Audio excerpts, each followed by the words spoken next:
inviting parents and the girls back to come back and to do different things each month. This month is actually Women's History Month, so I decided to highlight amazing women. Amazing women. And this evening we have amazing, outstanding women. So they're going to tell you a little bit about their stories, how they got to where they needed to be, and all that great stuff. And I just want you guys to listen to everything that they say, and then after they're done, they're going to select someone from the audience to give them feedback of what they said. So the only person you can ask to help you is the parent. So when you stand up, let's say Miss X, after you tell your story, you're going to select one of these lovely ladies, and they're going to give you some feedback. 3 things they're going to take away with.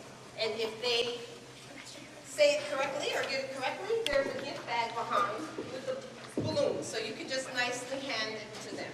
And remember, if you get stuck, the only person you can ask is your parent or your guardian. You can't ask any of your friends. So I need you to make sure you're listening closely. I just want to acknowledge some people that are in the audience because I could never do this without the help that I received. In the back, we have the mayor of Laurel.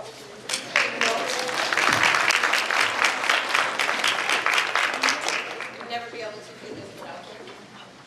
We have the chief of police in the back, if I can get you to raise your hand. The support system that I received from these 2 gentlemen are amazing. They are at every one of my events, always giving back. And whatever I need, all I have to do is just call the mayor or call the chief of police, and they say when, where, and we'll be there.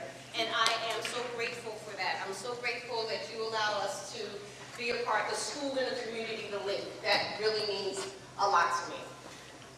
So let me do that. Once again, I would like to thank Mr. Bagram. He's our new principal, and I am so happy that he has opened up his arm and said, whatever I can do to help you, Ms. Hill, you are welcome in our house, and I appreciate that. I appreciate that. Ms. Morgan, who's the AP of 8th graders, she's another one that has been right by my side, helping me all the way through, and I appreciate her as well. All the teachers who are here, I thank you. I thank you. We have a couple teachers in here. I also would like to take this time to thank Ms. Andrews.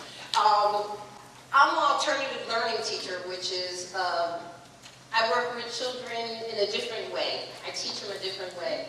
And each month, I go to trainings. And the trainings that I go to allows me to bring that back into the school, and then I can take it and expand it through my mentoring. So I would like to thank you for sending me on all those trainings monthly that I can take and not only use it in the classroom, but bring that into the community as well. So I thank you. At this time, I'd like to bring up our principal of Dwight D. Eisenhower, Mr. John Mangle.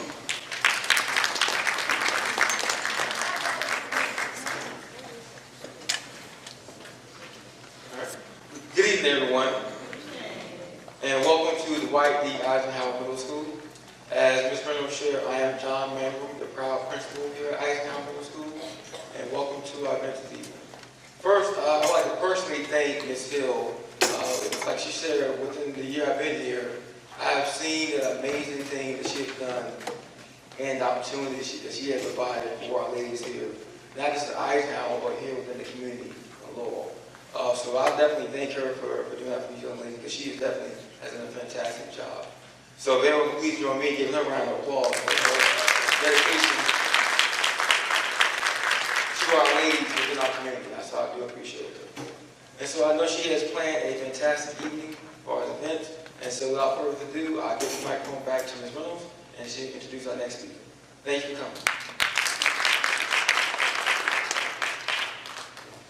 So ladies, let me tell you one more time, as Ms. Hill stated, you must listen to the speakers very carefully.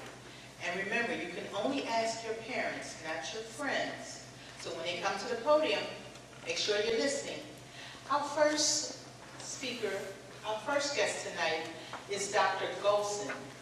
She's an academic discipline in mathematics and serves as instructional specialists prior to being recruited by fully immersed administrator. Dr. Golson's passion for being a catalyst in ensuring that students achieve their excellence while matriculating in the Prince George County Public School continues through the present time. Dr. Golson mentors teachers, students, administrators, and parents throughout her workday.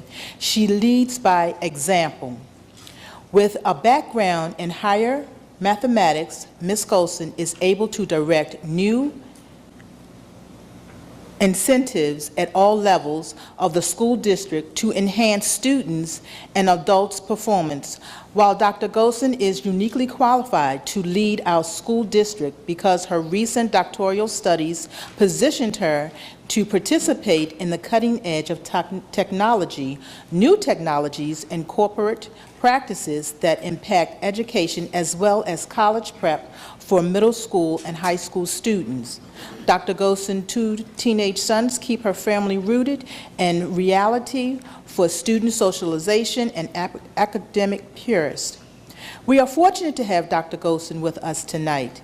It is reported that once she meets parents and students, they are engulfed in the kind of friendly personality. Dr. Golson knows that people in need don't care how much you know, they want to know how much you care. She works to serve the Prince George community. Please stand and receive Dr. Golson.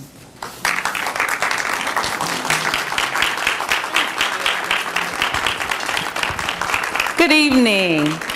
I was getting ready to look around and say, who's she talking about? I wanted to share how I got to this position, but I want to make it very clear that there's no way that I could be standing before you today if it weren't for the grace of God. So every position that I've gotten, every experience that I've had has just been through my journey and my connection with a greater being. And so I'm not saying that you have to, I'm saying that it's a great choice if you do.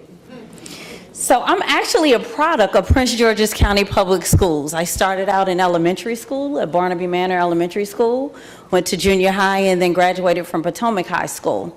I am an only child and decided I wanted to get away from my mom. And so I applied to Florida A&M University because I wanted to get away, and I like heat. And I was able to get into Florida A&M University, and I began my major as electrical engineering. And when I got there, I thought, this is exactly what I want to do. And I was getting my degree with Florida State and Florida A&M University because they had a dual degree program. But during my journey in undergrad, I realized that there were some inequities in terms of grading at Florida A&M and Florida State. And the students at Florida A&M, if we received what would be considered a D, we would fail the class. And if students at Florida State received that same average, they would get a C and they could pass the class. So I thought, well, that's not really fair. And so I organized a sit-in. My mother was not happy because she reminded me that those were her tuition dollars that were paying for me to go there, and I could not get put out. But during that experience, I really learned that electrical engineering probably was not my true passion. My love and desire was mathematics. That's what drew me to electrical engineering. And after sitting in for 2 days, we were able to get the university to change the grading policy for the electrical engineering students. And then I said, okay, that was great. I really want to major in math. So I switched. And I graduated with a degree in mathematics from Florida A&M University. When I came home, my high school principal hired me to be a mathematics teacher at another high school, and that high school was Suitland High School. And I initially, going to be very honest, I took the job because I said, you know what, school ends at 2:30. And I can go and study to be an actuarial scientist. And in order to be an actuary, you have to take 10 exams to become an actuary. And I was like, there's no way I can take those 10 exams unless I can get a job and find some time to study. This is the perfect job to do that. After the very first day of school, I came home and I asked my mom to sit down, because yes, I was still living with my mother. I came home and I asked her to have a seat. She was like, oh Lord, what happened? And I said to her, I love it. There is no way in this world I want to do anything else. And she said to me, I knew that you would end up on that path, but you had to see it. If I had said it to you, you probably would never have gone there. I come from a long line of educators. That's all I knew. But I fought it because I felt like, educators don't get paid enough. So it brings me back to, it's not my journey, it's really God's journey. So I became a mathematics teacher, truly enjoyed it, and then loved mathematics so much I became a mathematics instructional specialist, where I assisted other math teachers at the middle school level and the high school level. One thing I left out is when I was in undergrad, I had a really great time in undergrad. Really great. My GPA reflected that enjoyment that I had. So much so that I was adamant that I would prove to my mother that, you know, the smart child that you sent to undergrad really does exist. So I had a great time. And so when I went back, I decided to go back to school to pursue my master's in administration, because I felt like I wanted to do a little bit more and reach out to more students. And I was committed to making sure that my GPA and my grades were reflective of it, and because I was paying for it at that time. And when you pay for it yourself, it kind of changes things. And I went to Bowie State University and got my master's in administration and graduated with a 4.0. So I could prove to my mother that the money she spent was well worth it, even though I didn't act like, grade-wise, that I appreciated the sacrifices that she made. I became an administrator, an assistant principal in a high school, and loved it. And then moved from, I was assistant principal at Forestville High School, and then went to Frederick Douglass High School after being on maternity leave. And this is another example of God being in the midst of things. The principal at that time did not come to work a lot. And so I ended up, because I love order, I kind of stepped into the reins and made sure that every day was great, so that when students walked through the door, they had a great experience from the time they walked in to the time they left. And this one day I decided to tell him, this is not what I want to do. I'm going to transfer to another school where I can serve in the assistant principal role and not the principal role. And when I walked in, he said, I have something to tell you. I said, so do I. And God placed it on my heart to say to him, you go first. And so he did. He went first. He said, I just want to let you know, I got a new job. I'm leaving. I'm going to be a principal somewhere else. I said, oh, okay. He said, what did you have to tell me? I said, nothing. I didn't have anything to tell him at that point because my issue was resolved. I felt like, okay, maybe now the next person coming in will allow me to take the role that I need to be in. And it just so happened that that was not the case. As God would have it, I ended up applying for that position and becoming the principal of Frederick Douglass High School. Blessed beyond measure. Loved it. Couldn't do, you know, I was like, this is the best job in the world. And then a new building became available, and that school was Dr. Henry Wise. And I was asked to go from Frederick Douglass to open that building.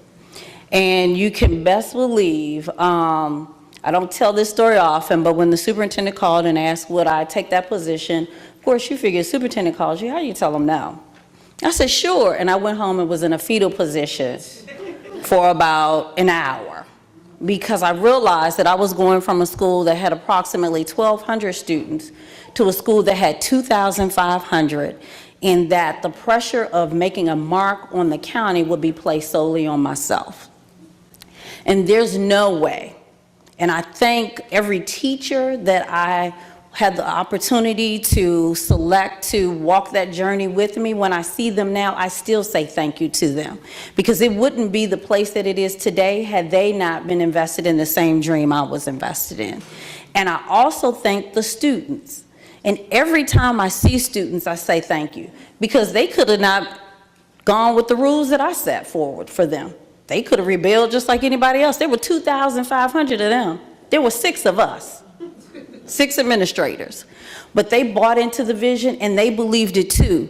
And the greatest thing, it comes back, is our student board. We have a member on the board now who's a former student of mine who still comes back and says things to me that I've said to them that he uses in life lessons today. And so I know that that journey that I talk about is not mine. It's the journey that I was placed on. After being in the principalship at Henry Wise, I was then asked to apply to be an associate superintendent for high schools, and that would be to oversee all high schools. And it was not something that I ultimately wanted to do. I had asked the previous superintendent who placed me in the position to leave me alone for 5 years. Can you just not touch me for 5 years? And he called me every day for a week and said, just apply. You might not even get it. Just apply. I said, okay, to get him off my back so I could go back into the hall and do my duty. And as God would have it, I applied and I got the position. Another day I go home in a fetal position. Because now I have the opportunity to work with 30 high school principals across the entire school district. And once again, that was a blessing and opportunity.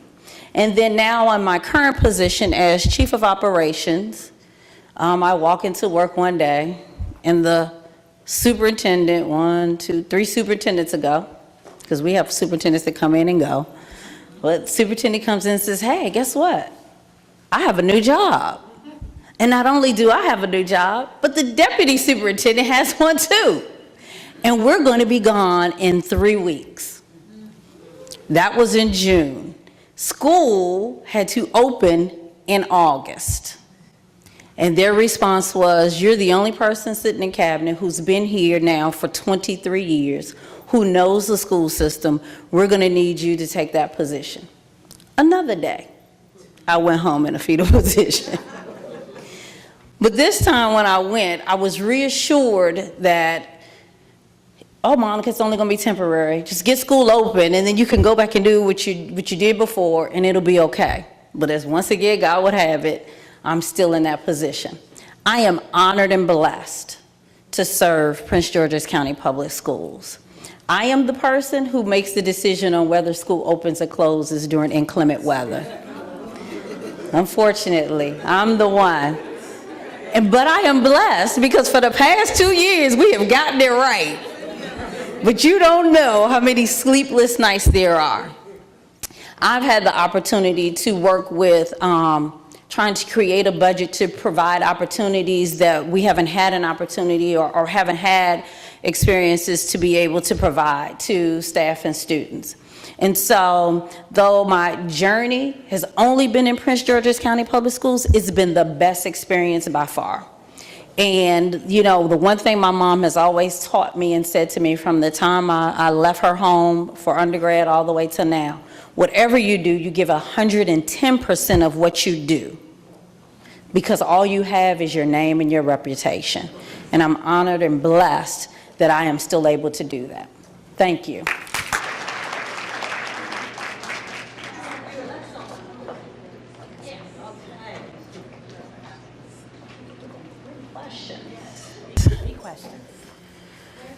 Okay, I'm going to select the beautiful young lady here in my black and white and the black Adidas. She's like, why me? Yes, pick her. You said yes, pick her? Yes, yes. Okay, that's who I'm selecting. That must be, is that your child? No. Oh, okay. Next to her mom. Oh, perfect. Oh, they all mine, but yes. Yeah, they all yours. Okay, so I get to ask her 3 questions. Yes. Okay. What was my first position in Prince George's County Public Schools? Yes, that's one. Woo! That's one. Let me give you an easy one. What university did I get a 4.0 from? Bowie, very good. She was listening.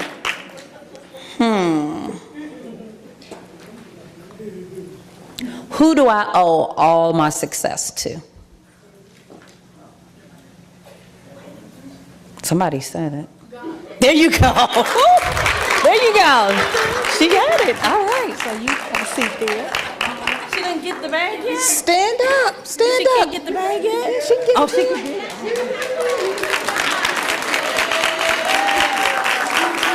She was listening.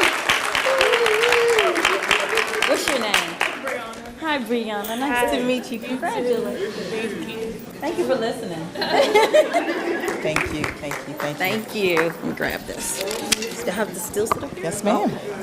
Now, didn't Miss Hill tell you that we had some fantastic, dynamic, awesome women here tonight? And look at what you can get if you're listening. Our next speaker, and I really like this lady. I've seen her a few times, but she is always smiling, always pleasant. Councilman Lehman. And let me read her bio. She is Mary Lehman, was born and raised in Prince George County County. She is the fourth of 6 children. Her father was District of Columbia firefighter. Her mother was a community activist who also worked full-time as a secretary at the United States Department of Agriculture. After earning her bachelor's degree in English literature and journalism at the University of Maryland, College Park, she worked 10 years as a writer and editor, including 3 years as a reporter covering Congress.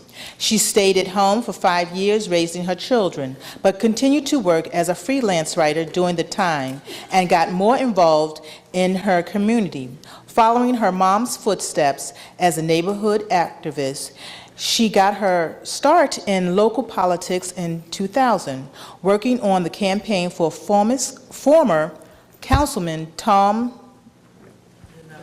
Denoga, okay, in the district where she lives. She later accepted a part-time job with Mr. Denoga in education liaison. From there, she went to Annapolis to serve as chief of staff to his state delegates, Jocelyn Pinera, for 3 years. In 2010, she ran and won the District 1 seat in Prince George County. A job in 2010, she's described as the best she's ever had and feels privileged in every day to hold and serve in Laurel with her husband and her 4 children. Please welcome Congressman Lehman. Congresswoman, I'm sorry. Don't forget to listen. Thank you. Okay. Hi, good evening, everyone. Even though I do a lot of public speaking, I'm not as good off the cuff as Dr. Goldson. Wow, she's a tough act to follow. It didn't look like you had notes or anything. But I want to begin by thanking Celeste again for the work that she does, and then also for giving me the chance tonight to tell my story. So as you heard in that nice introduction, I also am a Prince George's County native. I was actually born at Prince George's Hospital Center in Cheverly and raised in Greenbelt. I'm also a product of the public school system. I'm a 1982 graduate of Eleanor Roosevelt, so you can do the math and figure out that I'm 52.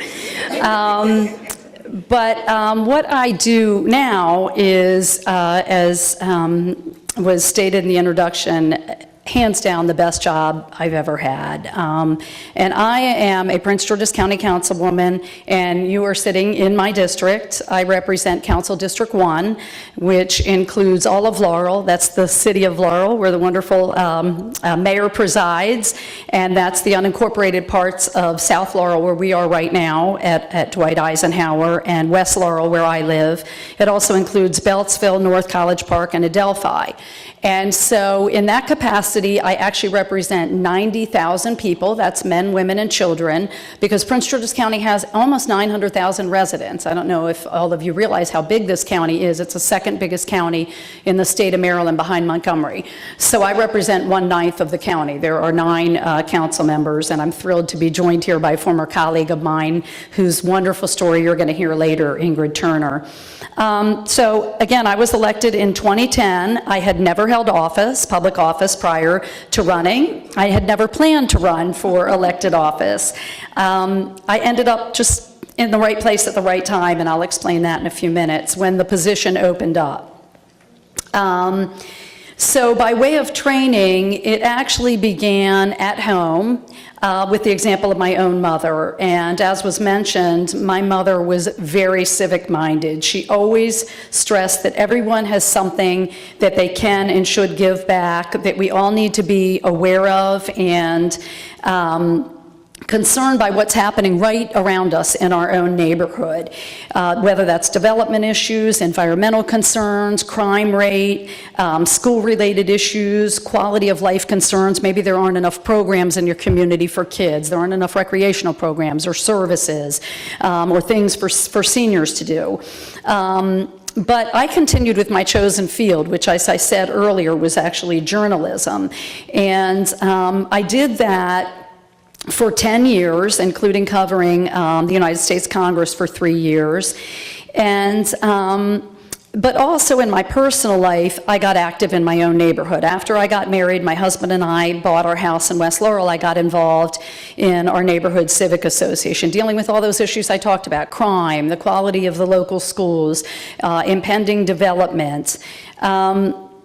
And I did not know, as Dr. Goldson said, I will talk about my faith in a minute, but there's this sort of bigger force in your life. You think you have a plan, and meanwhile, God has other plans often, and I have found that out throughout my life. And so what happened was, while I started out in journalism and spent 10 years writing and editing, I ended up taking that 5-year break to raise kids, continued to do freelance writing and editing, but that got involved in local politics. And the reason I got involved in a local campaign is because my county council member at the time died his last year in office. Now, in Prince George's County, we have term limits, and you can only serve 2 4-year terms. So Mr. Maloney was at the end of his term, but his last year in office, he died, so there had to be a special election to fill his seat, and that's how I came to get involved in the campaign of Councilman Dernoga, the man who later became Councilman Dernoga, Tom Dernoga. He was my neighbor. I had known him from the community. So after Mr. Dernoga won, I went back to being a stay-home mom. And about, I guess a year later, I had 3 little ones at that point. My oldest was in kindergarten, and I had identical twin boys, and so they were 5 and 3. And I looked at my husband one day, and I said, "I've got to get out of this house." And he said, "Okay, I'm supportive, whatever that means." And I said, "Well, I have to think about this, because journalism is actually a pretty low-paying field, and the hours are very long." Okay, my last job on Capitol Hill was for a publication called Congress Daily, where you had to file twice a day. And your second story of the day, if you were writing for the next morning's edition, you couldn't just hand it off to somebody else and say, "Oh, I'm not finished, I haven't filed, here, you do this." No, you had to stay until it was done. And many a night, I barely made the last MARC train out of Union Station. I mean, I was doing this, running, pushing tourists out of my way, pushing people. I didn't care. I had to make that last train, or I was stuck in town. And I thought, you know, that's going to be a really difficult thing to go back to with young children. It just was not going to be possible. But there is this nexus between journalism and politics, and so I thought, well, I've always enjoyed politics, I've always found it interesting, and I really got kind of hooked when I campaigned door to door for Councilman Dernoga. It gave me a chance to talk to neighbors, people across, you know, around the area at their doors, and say, what's on your mind, what concerns you, what are the problems in your neighborhood, what are the challenges. And so I saw Mr. Dernoga at a meeting a couple of weeks later after I told my husband I've got to get out of the house, at least a few days a week, and kind of on a lark, I wrote a note to him and said, "Do you have anything I can do, like even a couple of days a week?" And he unfolds the note and he looks at it and he looks over, he said, "Are you serious?" And I said, "Yeah." And so we talked afterward, and he said, "Actually, I need somebody who could work on school issues, because we have a lot of challenges. People call the office about school-related issues. You know, Johnny's bus is late, Mary's not getting the services she needs, and I don't really have anyone to deal with those issues." So that's what I did for Mr. Dernoga for 4 years, and then I went on to work in Annapolis for Delegate Pena-Melnick. And it was Delegate Pena-Melnick really who said to me after about a year, she said, "You can do this. you can do this. You need to run for office. And I said, really? I don't know. I'm not a lawyer, because a lot of people in politics have law degrees. I've never written a piece of legislation. She said, you don't have to. We have attorneys that can do that. You can do this. You know the issues. You know the neighborhoods. You've got to run for something. Well, the most obvious thing to run for was county council. And why? Because of term limits. I probably would not have challenged a sitting county council member, but every 8 years there's turnover on the council. Well, every 4 years there's an election. Most people will serve their 2 4-year terms and go on their way. So the seat opens up, and that's your best opportunity to run. So that's what I did. But it really, I can't stress enough, it was with the encouragement and the mentoring of Delegate Pena-Melnick. And I strongly recommend all people of all ages, but especially young people, that you find a mentor, that you find somebody that can sort of, help you, guide you, help pave the way, help you, along the way to grow and learn and aspire to higher things. So I've been in office since 2010. This is my 6th year. Every day I feel like is a gift. It's an honor. I get to help people with all kinds of issues, quality of life issues, getting services they need, benefits, educational assistance, maybe it's intervention with a neighbor. And then I also get to affect great change through legislation.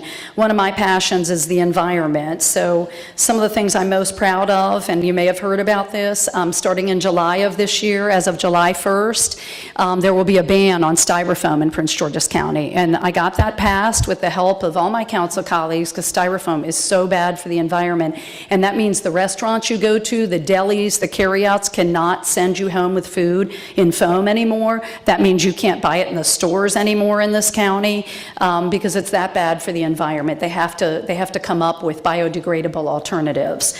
So that's just one of the things I think is going to make for a better, cleaner county. And going back to mentors, you need to surround yourself with positive people, people that believe in you, that can tell you you can do this. Don't let people tell you you can't do something. To Dr. Goldson's point about faith and spirituality, whatever that looks like to you, whether it's formally worshiping, once or twice a week in a church or a mosque or a synagogue, or whether it's just being very prayerful, I can't stress that enough. Pray for yourself. Ask other people to pray for you. Offer to pray for other people. I just think that is so powerful. And the other thing you really need are a lot of friendships and positive reinforcement, scripture, a daily calendar, which I just want to read a few of these real quickly and I'll wrap up. My sister gave me this amazing calendar for Christmas, and it's one of those daily calendars, so you get a new saying every day and advice every day, and it's a great organization, and it is called healyourlife.com.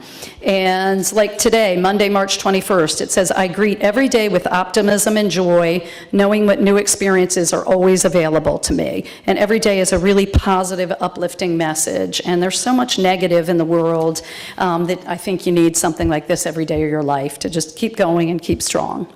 And thank you.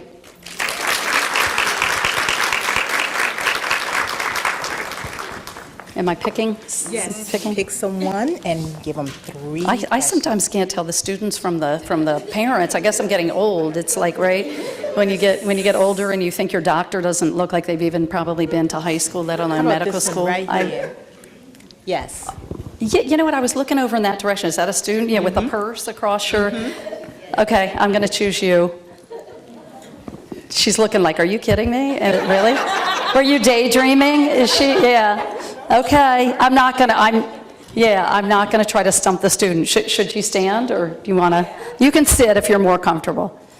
Okay, I'm going to try not to be. I was trying to listen for the types of questions you asked, Dr. Goldson. Okay. Let's see. Okay, what do I have my undergraduate degree in? I have 2 undergraduate degrees. They named them both, but one of them. Journalism?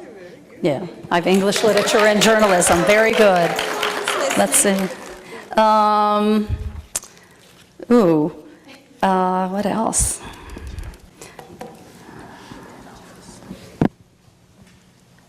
Oh, okay. When was I first elected, or how many years have I been on the county council?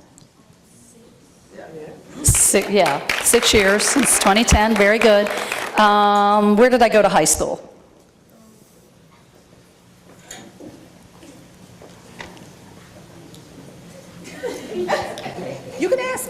Ask Mom. Get a lifeline from the smart woman next to you. You remember? There you go. That one over. Okay. And you have a seat there. She was listening and had a little help from Mom. That's what it pays. That's all right. That's what I was for.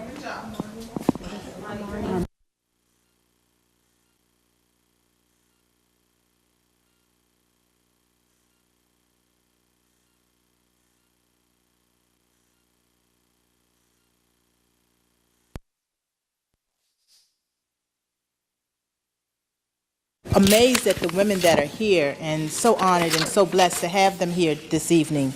Our next speaker grew up in Prince George County as a daughter of an Army colonel and educator. Her name is Ingrid Turner. Ingrid learned the importance of service and treating people fair. She attended Prince George County Public Schools and graduated from Elizabeth Seton High School. Later, after she graduated from the United States Naval Academy, Ms. Turner earned her MBA from Golden Gate University and a law degree from Catholic University Law School. Ms. Turner was honored to become a member of the Navy Judge Advocates General Corporation.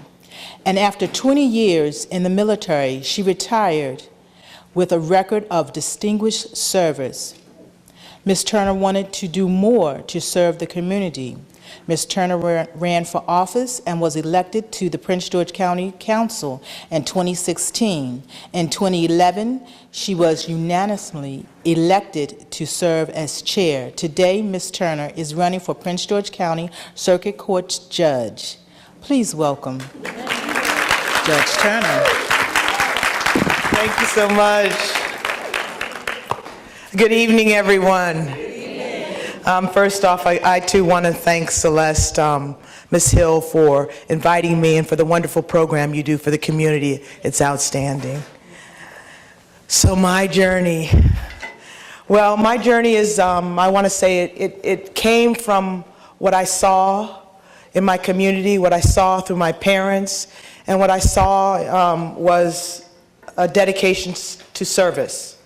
Service to the community. My dad was in the military. He started out as an enlisted man, and he worked his way up and became an officer. So I said service to the community. Second thing that I also saw was hard work through my parents. As you heard, my mom was an educator. She was a teacher. And she had to raise 4 children. And also every so many years she had to follow my dad because he was in the military and he transferred every few years. But we were lucky enough, when I was in 4th grade, he moved here and he was stationed at Walter Reed, and then he retired here. So I spent 4th grade, 5th grade, and 6th grade in Pointer Ridge Elementary School. Then I went to Thomas Pullen Junior High School before it was a performing arts school. And then after I went to Thomas Pullen Junior High School, I went to Elizabeth Seton High School. And the other thing that I saw with my parents and my community was teamwork. And when I say teamwork, I saw whether we were working on a church project, it was about collaboration. Whether we were working on a school science prayer project, it was about collaboration. Or whether I was on a sports team, I played softball, soccer, I also swam on the swim team. And I think that came from my 3 brothers. I had 3 brothers and they were always involved in sports, and when I saw my brothers come home with trophies, I said, oh, I want a trophy too. How do I get those trophies? And teamwork on a sports team helps you learn about leadership. It helps you learn about winning. It helps you learn about losing also. And so after I went to Elizabeth Seton High School, my parents had exposed us to different opportunities.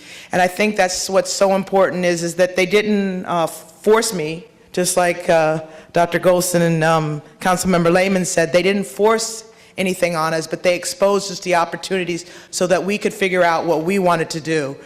My dad didn't have the opportunity to go to a military academy, but he wanted to make sure that we knew that it was a free education, valued at $200,000. He wouldn't have to pay for us to go to school, wouldn't be able to pay for us to go to school.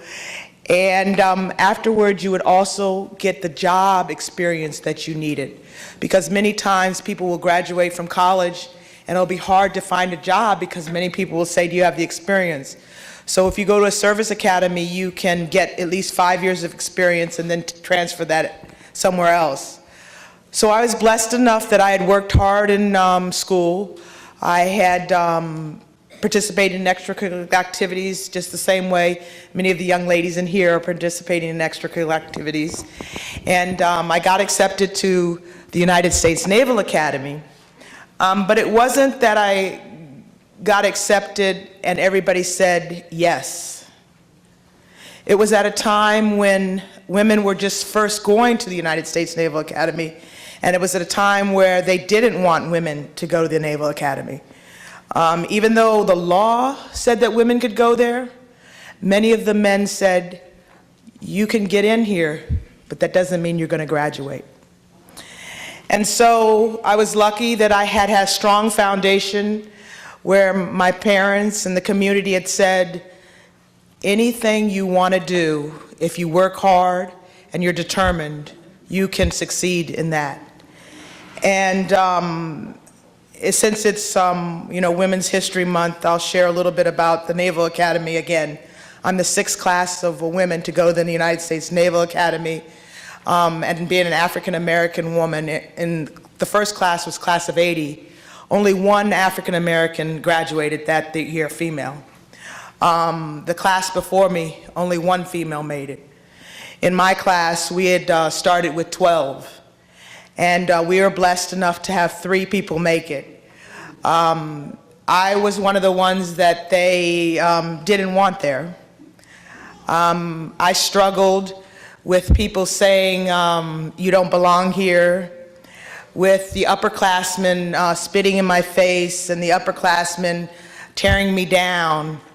But again, having the foundation and not wanting to let my community down, not wanting to let the people that had believed in me down, I was able to survive, and I was able to graduate 4 years later. Oh, thank you.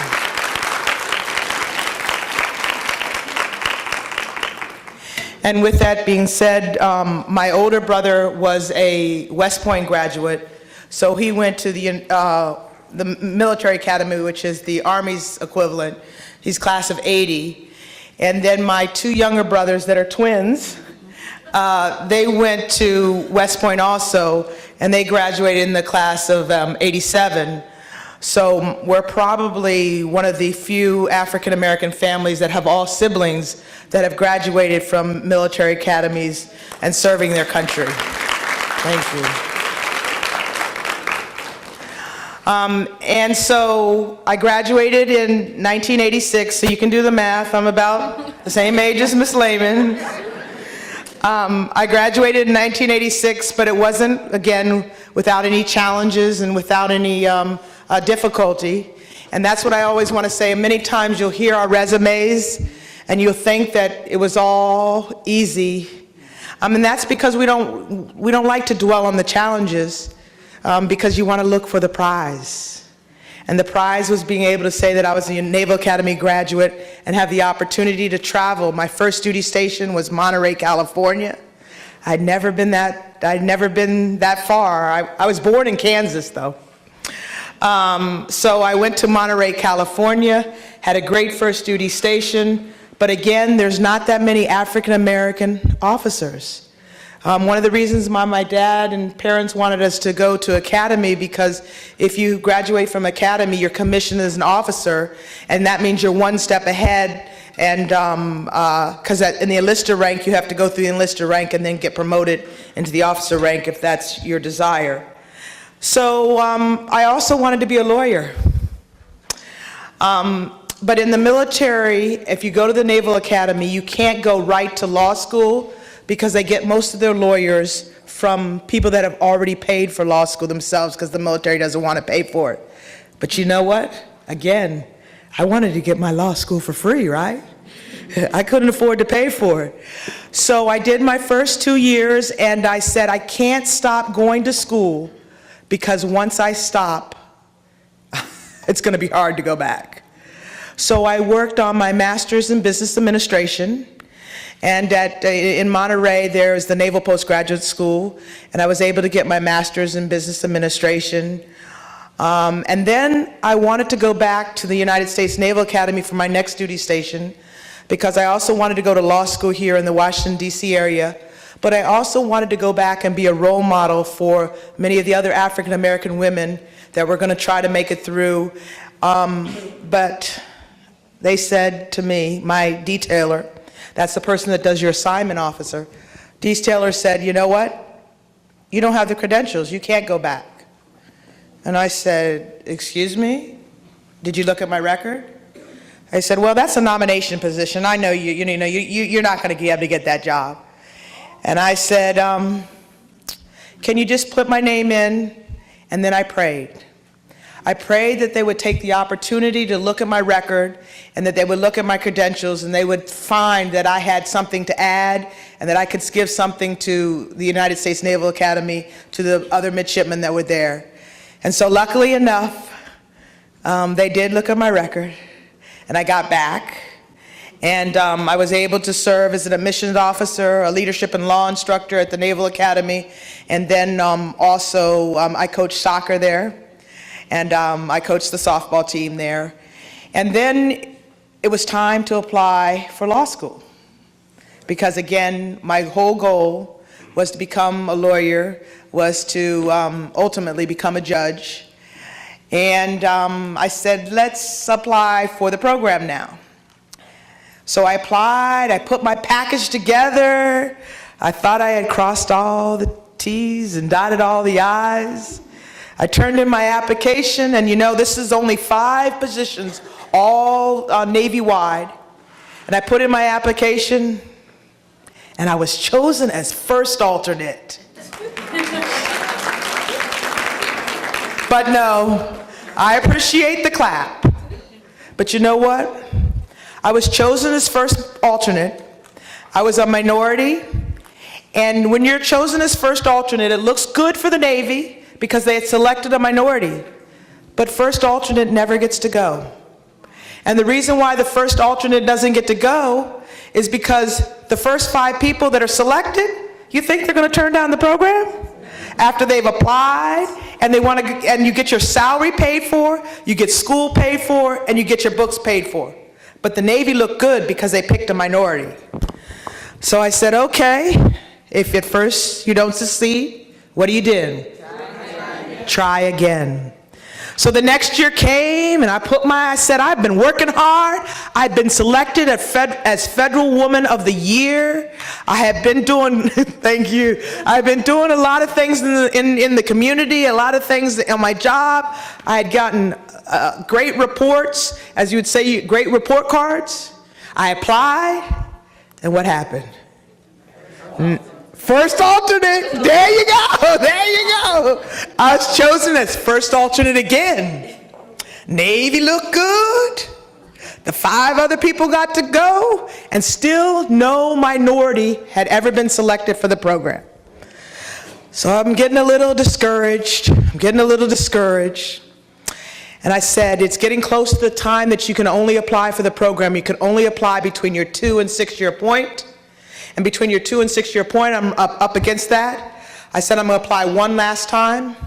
And I'm going a little quickly because I know we have other speakers. They said, my boss calls me in and says, you have a great record. I want you to go down and talk to this minority senior officer that didn't go through the program, but he's a lawyer and maybe he'll be able to help you. And I want you to go down and see this other senior female officer that was in a lawyer, but didn't go through the program, but maybe she'll be able to help you. So I put on my best uniform, my Sunday best.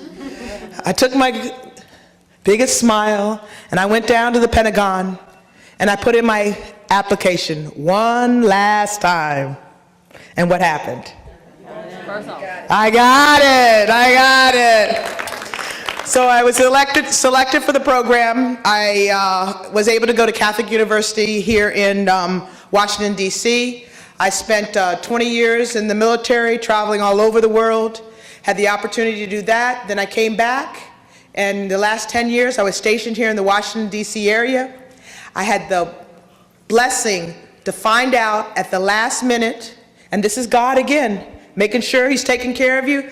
I had the blessing to find out at the last minute that there was a position that was going to be opening up in my district for the Prince George's County Council. A minority, again, had never been elected to that seat. It was the District 4 representing Bowie, Greenbelt, Glendale, Lanham, Westchester Park area. And they said, Ingrid, you don't have any political experience. You don't have the credentials to do that. Even though I had risen to the rank of commander, the second highest rank of the African American females there, and I only had 3 months to do it. Community like you all, they rallied around me and said, Ingrid, you do have the credentials to do it. We can do this. So within 3 months, we only had time. They had already anointed another person. I didn't know that's how it worked, but that's how they said it worked. But I didn't know, because I wasn't in politics, that you don't just run, you get anointed. But the citizens said otherwise. The citizens got together, we rallied, and we won by 58 votes. And I was blessed to serve my first term, then unanimously reelected. I served Miss Lehman on her first term, which was my last term. I was blessed again to be elected as chair of the county council. And after chair of the county council, my term ended in December of 2014. I was ready to take a break.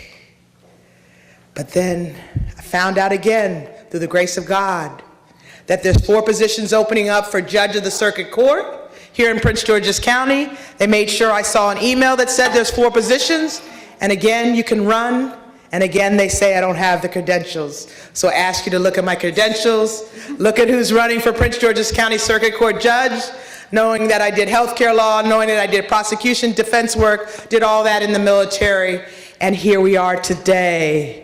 And I think that answers all the areas I wanted to say, but I wanted to just reemphasize again, follow your dreams. For those that say no, find a way around them. Find a way to follow your dreams, make your dreams possible, because we believe in each and every one of you. And if you work hard and you're determined, you too can achieve anything. God bless you.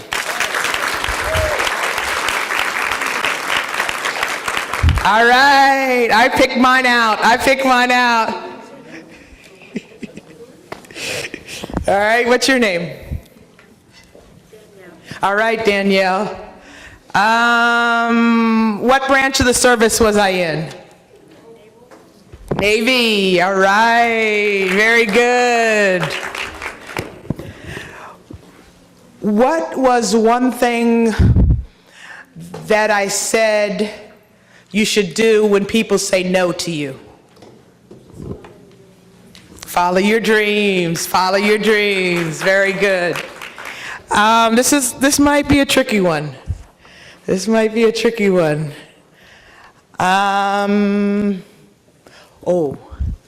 Did I like sports, and what were those sports? One of them. Swimming, very good. You were listening. I have to give you the bag. Yes, and what's your name, darling, and what grade are you in? Danielle, and I'm in the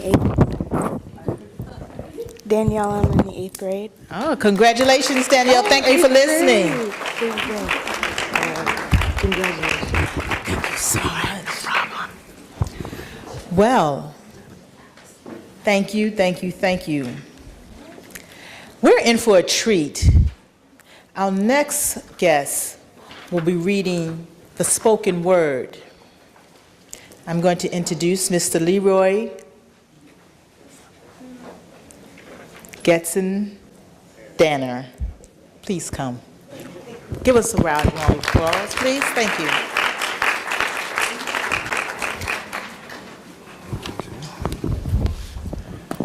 Thank you, distinguished guests.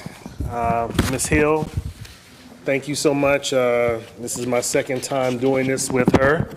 I've actually been on a journey with her as she made progress with her L3 program, and I have to say that I'm proud of her for sticking in it where there were times that she wanted to kind of step away from it. So again, give Ms. Hill a round of applause.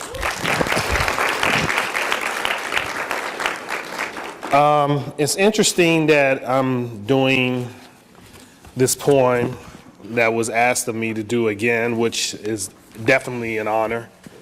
I would always tell a lot of people, especially young kids, to find a hero within themselves first. Reach out to the hero that's immediately around you, such as your parents, your teachers, the people in your community. I'm blessed to have two heroes, one that's not here with me, my dad and my mom. Now, I'm going to touch more on my mom because she is my shiro for Women's History Month.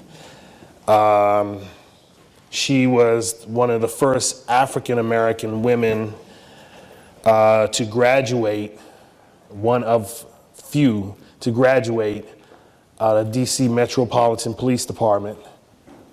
She was one of three women, but one African woman, African-American woman, who graduated top in the canine area of the police department. And she will be honored at the police memorial sometime this year of her achievements.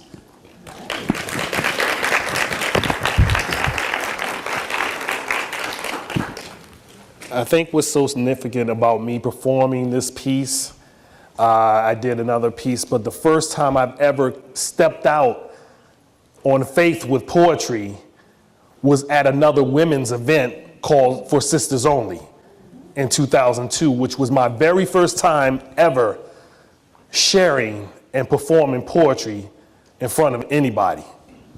Poetry, for a lot of us, some of you out there, maybe inspired writers or poets, start off as a journal. It starts off as a means of therapy that you don't have to pay for, where you can vent what's on your mind and don't have an argument coming back at you. Because the argument that you put on the paper is the argument you're having with yourself. Doing that piece for Sisters Only was such a challenge because I was only one of two guys out of 33 female poets that performed that day. And not only that I shook my fear of performing poetry, but that day I was able to overcome nervousness, lack of confidence, and ability to take my craft and share it and put messages to everyone in the community. When I performed my poem, a young lady went in front of me, who just did a man-hating piece, bashed men. Good thing I had my notebook, because I had to change my poem 7 times before I was called up. I did a piece for a woman that was close to me that passed away. And it was an apology piece, because it was someone that I dated before. But I never got a chance to tell him I was sorry for what I'd done. From there, that piece landed me a little more leverage, where the radio station WPGC 95 was visible there at that time, and they were not only hosting a poetry event, but they were actually judging the poets. Me, the only guy out of 2, and 6 other women got selected to do a full season of Love Talking Slow Jams on the radio every Thursday nights for Poetry Hour. From there, it just grew and it grew for me. I never sought out my passion just came to me. When you do something, just don't do it. If you desire it, if you have passion in it, do it passionately. Make it your focus. Don't let anyone be your obstacle. Do not let no one detour you from going the path that you're going to. Stay focused and always stay around people who are positive and supportive of your passion. The only obstacle that really can stop you in life is you. So I go into my poem. It's called Strength of a Woman. You are powerful. You are love. You are heaven on earth, our universe beyond the sky above. You are the side of my side. You the answers to why. A resolution in truth, the evolution built on lies. Beauty above inner and outer beauty, a body of elegance built on a spiritual and ingenuity. You're the mental strength with strong arms, the tongue that provides ideas to growing minds. Holding the roles of mothers, sisters, wives, and teachers, highest members of sorority, military, and congressmen leaders. Whether you're the first lady starting from a young lady, a queen from a princess, you are strength of a woman.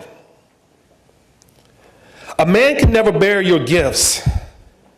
Men will fall and make mistakes, but as a woman, you continue to rescue us with your strength. We can never understand your struggles. We'll never feel the feelings of being emotional, never understand the growing pains and monthly pains, 9 months of agony from a minute of pleasurable plays, the transition of a physical switching, the scars of metamorphic healing, the overcoming when underrated, the dominant standing from the demeaning and hatred. No negativity should identify you. Words and stereotypes will describe you. You're much more than vixens, baby mamas, or a woman in the streets. You're the survivalist, the exhale, a savior, a man's flaw, the problem solver to derogatory and delegation. You are not enough appreciated. That any man dares to speak better make it in articulation and in correction that you are strength of a woman. They say behind a good man is a good woman. That's a lie. A woman was never made from the spine of a man. She was birthed from the side of a man, from the eyes of the highest man and not behind a man. So I stand correctly in all the wrongdoings of other men, that beside every good man is a better half called a woman. A part of a man, apart from a man, strength of a rib, a gift to a man, a strong woman. See, we give little acknowledgement for your role, not enough appreciation for keeping together this foundation that we messed up. So this man's dedication, speaking above the sounds of my lungs from my heartbeat, hoping I can touch your heart and reach your soul, that you are a strength of a woman. A man is not worthy of your presence. A man will never understand your power through silent messages. He will never agree to disagree. He's doing more yelling towards failures than applauding you for your degrees. So women, it's about your time for you to run the world correctly.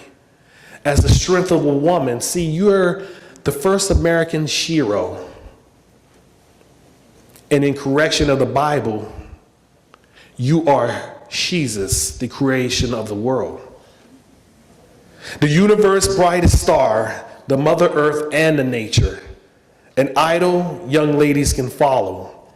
The confidence in appearance that any look in beauty can model. You are amazing. You are awesome. You are so phenomenal. You are a woman, not just a woman, but the strength of a woman. Thank you.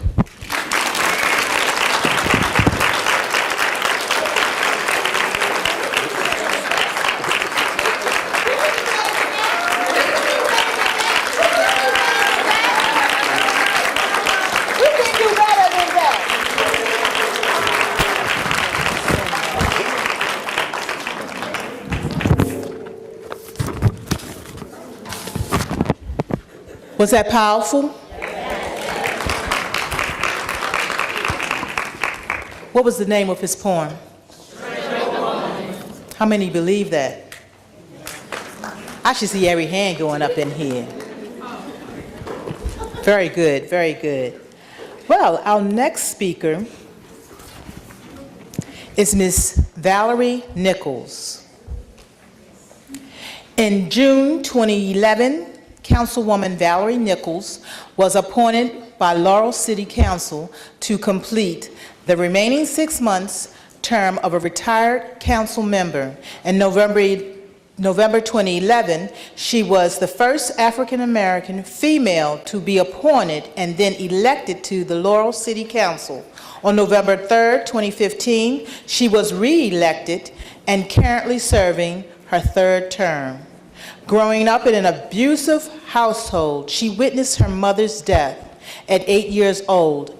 She is a survivor of domestic violence and child abuse and was severely bullied in junior and high school. By the time she was 11 years old, she was the bartender at her alcoholic father's nightly parties where she was physically and sexually abused by her father's friends. Shortly thereafter, her father became a diabetic, blind, and a double amputee. He then died years later. In 1986, she moved to D.C. area from Roanoke, Virginia, with only $4.73 in her pocket.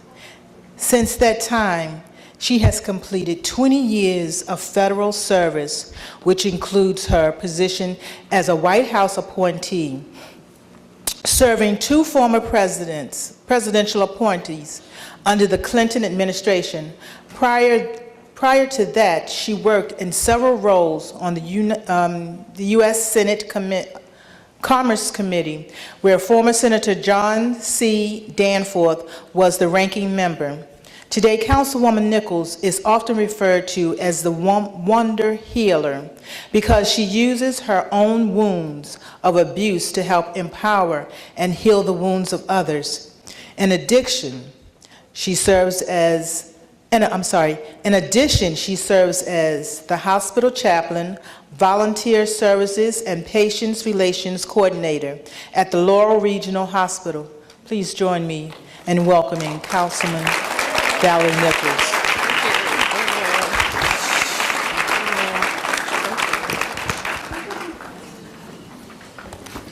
Thank you for having me. It is such an honor to be here with these wonderful women. Thank you, thank you, thank you. I never thought that I would have made it this far. What I want to say first is I tell everybody to never give up. It's been such a long journey for me, and I come from a different place. I came from an abusive background. As we see in the community now, there's a lot of domestic violence. I could have been one of those victims, but I am a victor and not a victim. Amen. You know, I say that God has the whole world in his hands. And, you know, I have just, by faith, I've made it this far. I've seen so much. I've been through so much. And I say that we mentor up, down, and across.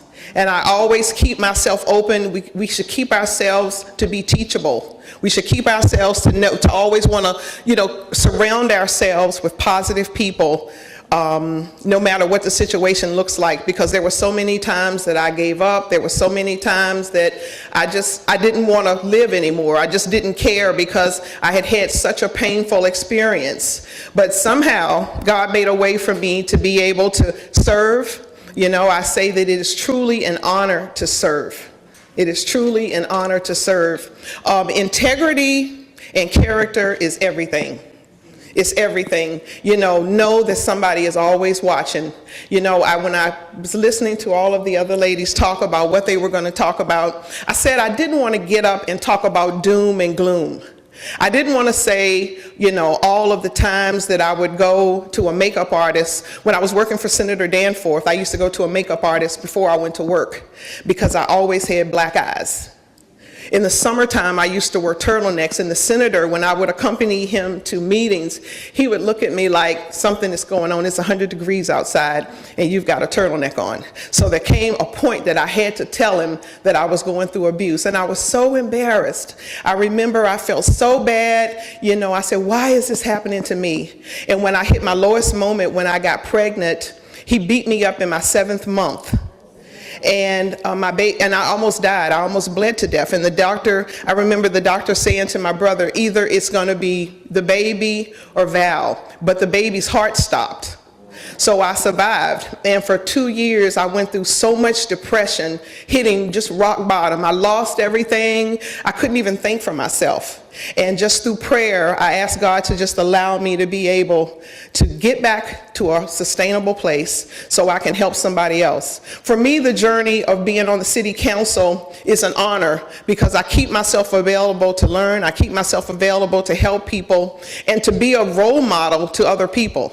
If there's any takeaway that I want you all to take away from me is that never give up.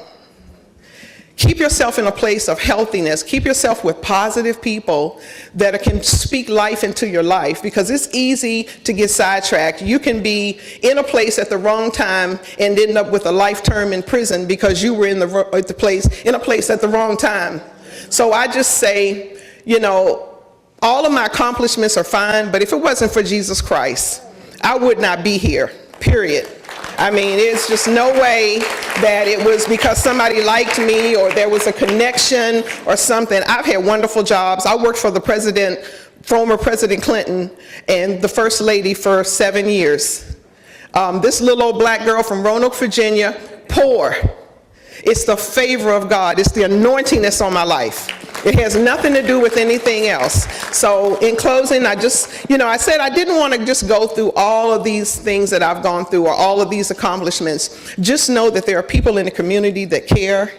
Get into a position to be teachable, because when you think you know everything and you can't listen to anybody, you will fail. So I say, Winston Churchill says, never give up, never give up, never ever give up. Thank you.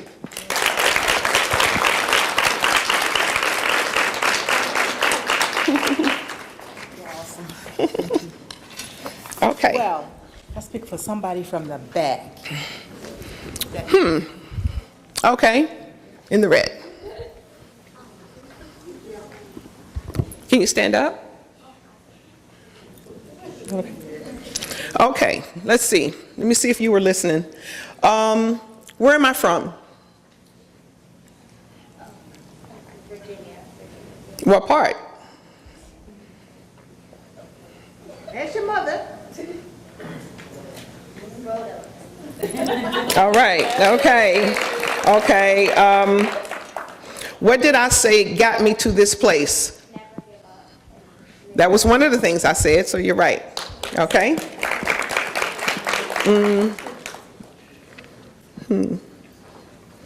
Let's see.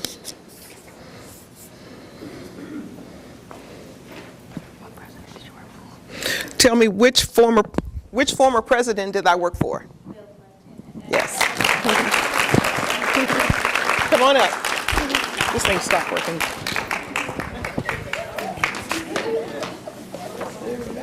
We wrote all of it down while you were talking. Oh, you did? Yeah. Okay, so what's your name and what grade are you in? My name is Michaela, and I'm in 6th grade. All right, all right. I think the mic stopped working. Can everyone hear me? Thank you so much. Can everyone hear me? Great. We've been in for a treat tonight. I don't know about anybody else, but I've been truly blessed, and I'm just at awe tonight. I'm at awe, really. Our next speaker, please welcome Ms. Sabrina Epps. Ms. Epps currently serves as a member of Prince George County Board of Education. Serving in her first term, Ms. Epps was elected in November 2012 to represent District 1 community in the northern section of Prince George County. She works full-time as a higher education as senior academic advisor and adjudication communication instructor for the Community College of Baltimore County. Prior to her work at the community college, Ms. Epps has served as an assistant project manager for the Maryland Center for the Arts and Technology, Director of Economics Research, and for Baltimore County Department of Economics Development. Physical officer for the Office of Secretary of State and Budget Analyst for the Maryland General Assembly. She holds a bachelor's degree in political science from Benedict College in Columbia, South Carolina. She has a master's in public management, degree in public sector financial management from the University of Maryland, College Park. In addition, Ms. Epps has more than 10 years' experience in public speaking, presenting, facilitating, and conducting workshops on such topics as college and career planning, professional and leadership development, communication, and time management. She is an active member of First Baptist Church. I thought you were going to say Glen Arden. I thought you were going to say Glen Arden, but okay, we won't hold that against you. First Baptist Church of Northern Brentwood, Maryland, where she taught SAT prep class since 2008 and serves as a church school teacher for 11 years old. Please welcome Miss Sabrina Epps.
Okay.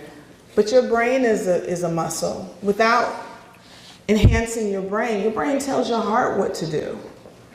So if let's say you want to be in love, your brain tells you to love someone. Your brain tells you when you're a woman, when you become a woman in that special time. Your brain helps you to bring life into the world.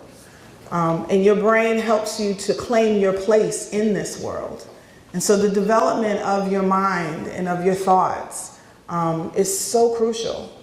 And I consider myself incredibly blessed to have been raised by two incredibly powerful women who sought to nurture their minds and their passions through education. So what's particularly ironic, I guess, about my journey is that I guess I kind of came full circle. And my mother and I were still circling.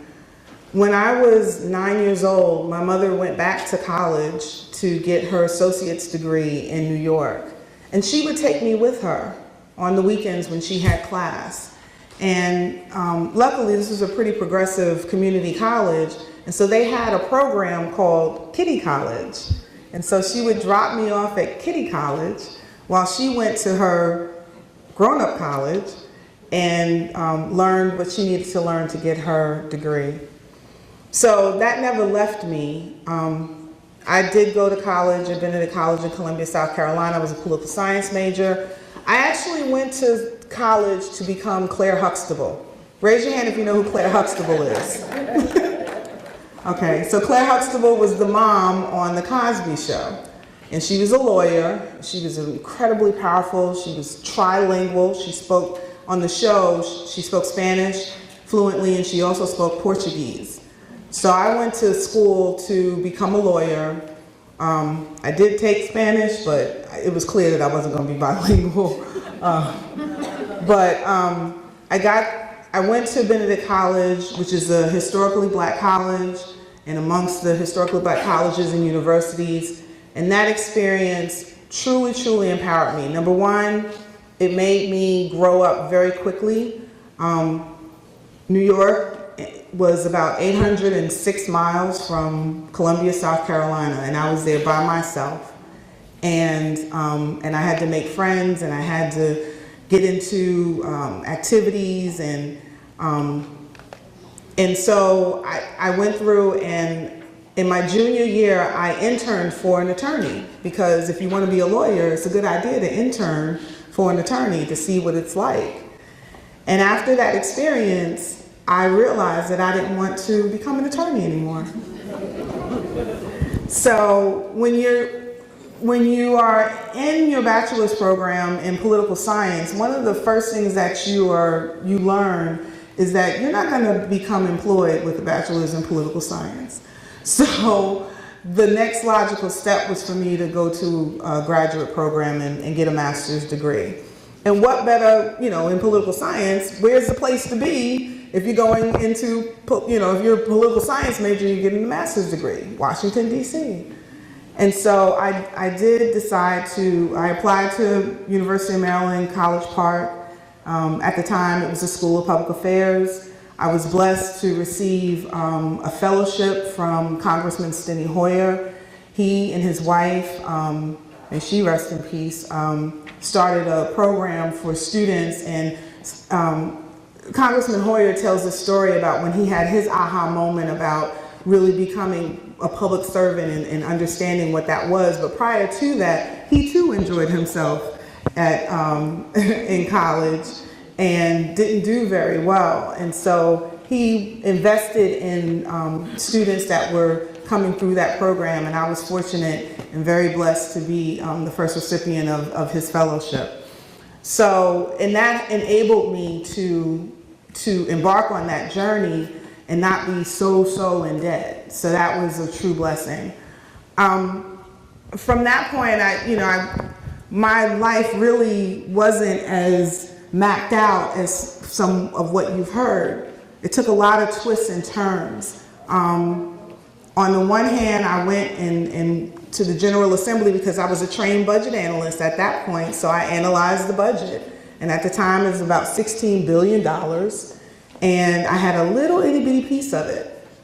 And it helped me understand that, it really does take a lot of money to provide public services and goods and utilities and all these things that we take for granted. When you're waiting for a stoplight and it's taking too long, that takes money. Or if the light is out as you go, and that's actually one of my pet peeves is, the street lights, when street lights are out. It's like, why are street lights out?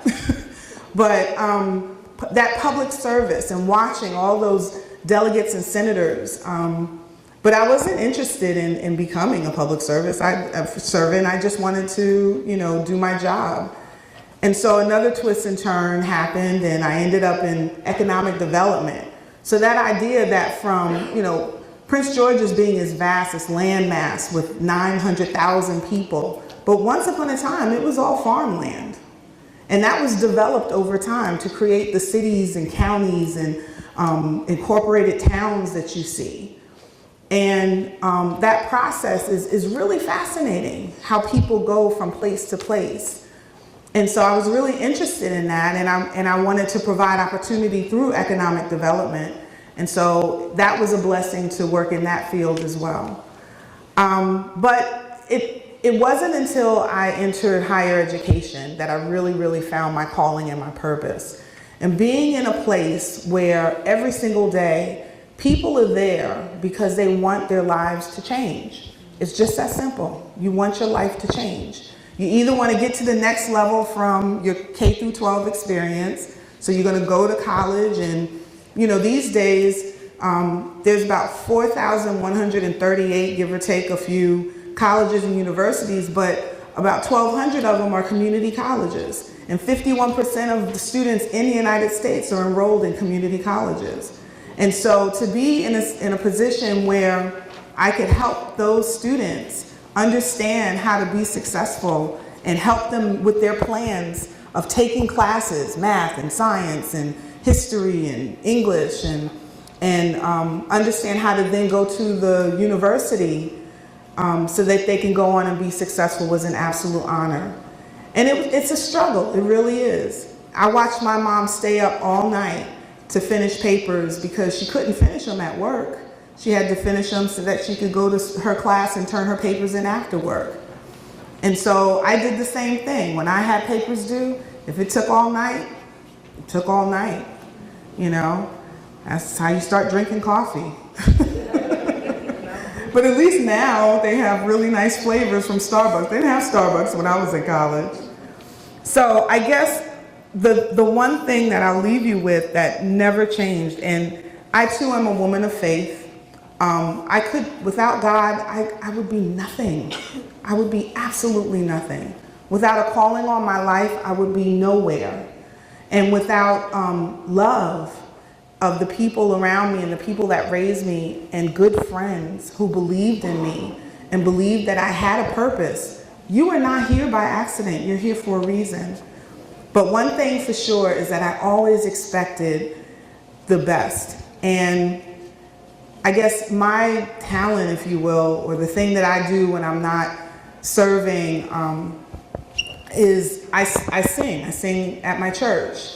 And yesterday was Palm Sunday, and our theme, we talked about, obviously we talked about God, because that's kind of what you talk about in church, but the song that was, kind of that we started the service with and ended the service with is called Expect the Great, and it's by Jonathan Nelson. And if you have an opportunity, I invite you to listen to it.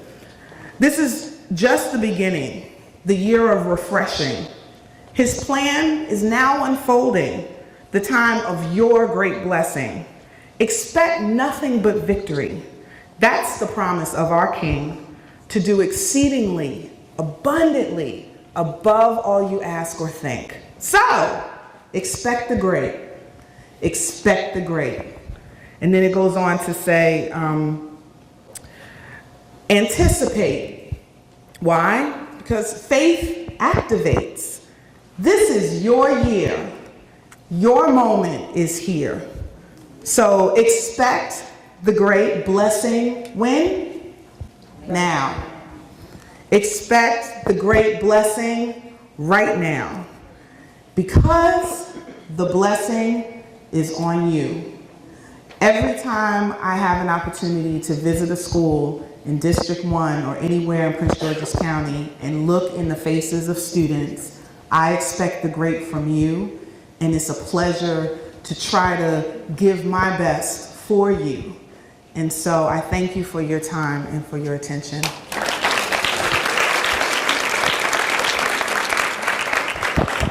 Okay. There's one in the bag. Her name is Jordan. Where is she? Jordan. Jordan? Hi. Where was I born? Can't hear you. Say it louder. Come on, I'm from where? New York. Where? You can pick either where I was born or where I was raised. I was born in Brooklyn, yes I was. Okay. When I became, when I became a budget analyst, how much was the state budget at that time? And I'll give you a hint. It's in the billions of dollars. So now all you have to do is pick a number. Don't remember? Say it again. That's correct. 16 billion. 16 billion. Absolutely. Okay. Expect. That's right. Expect the break. Come on up, Jordan. Thank you. Expect the great. Expect the great. Expect the great. The blessing is on you. That's right. Thank you so much. Jordan, what grade are you in? 8th grade. Okay. You were listening. Good job. Congratulations.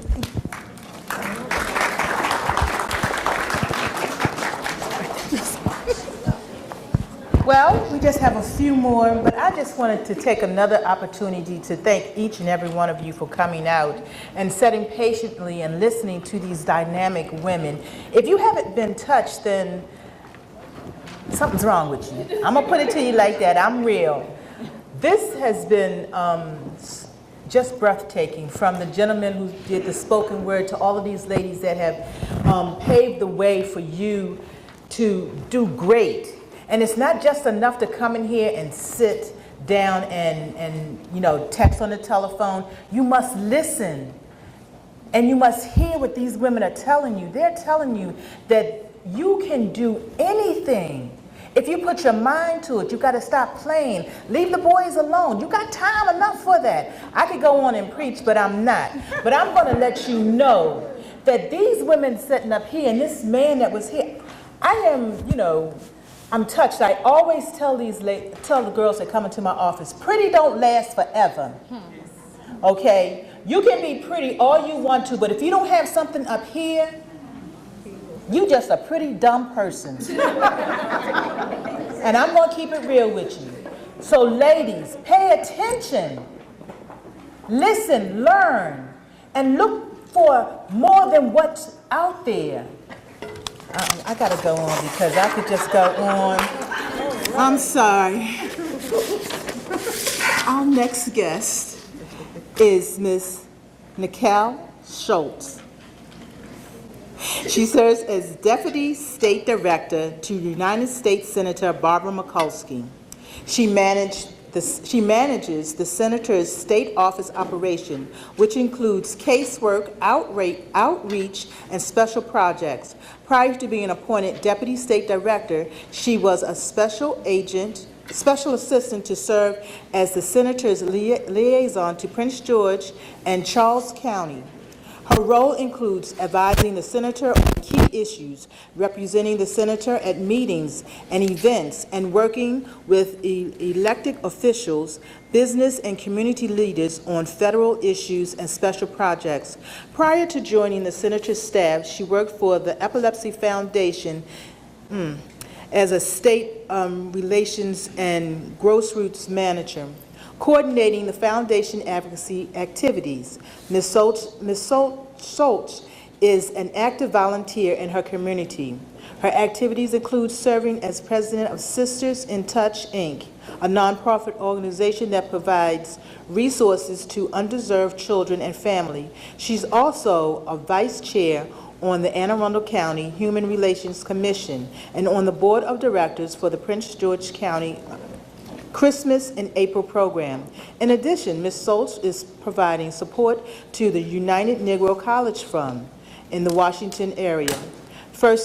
She is a First Lady Committee assisting the United Negro College Fund in their efforts to connect with the faith community in the metro region. As a member of Greater Mount Nebo AME Church. She is mentoring several youth in church to earn a congressional award. The Congressional Award is Congress Youth Program that recognizes participants for setting and achieving goals in 4 programs areas, including community service. Ms. Schultz has been honored with the Jefferson Award, a national recognition for community and public service. She was also honored by the Greater Burden Medical Service as a Wall of Champions honoree and by the Prince George County chapter of National Congress of Black Women for her professional and community achievements. She received her bachelor's degree in journalism from Howard University. Please welcome Ms. Nicole Schultz.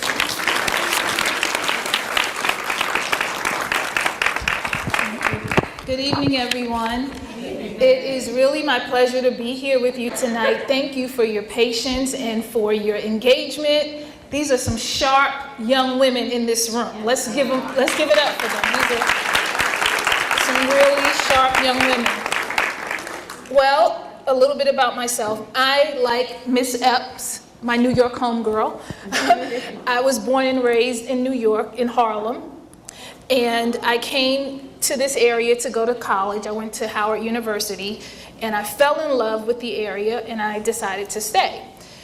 Well, like many of the women have already said, you know, life has twists and turns, and I came with one agenda on my mind. I thought I was going to be the next, you know, Allison Seymour, if you will. I wanted to be, you know, on TV. I wanted to be an anchor, and I wanted to wear cute clothes, and I wanted to be on TV and do all these things.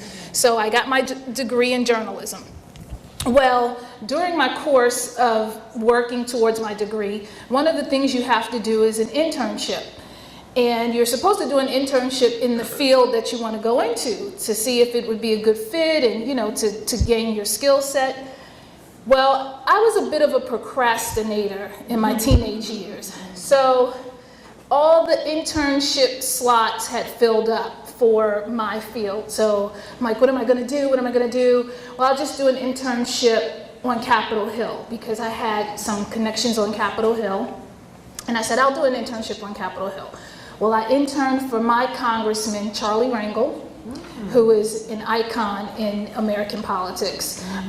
So I had the opportunity to intern for him, and I thought it would be a little bit of a cakewalk because, I had family ties to him, and I thought, oh, this will be easy. OMG, I was so wrong.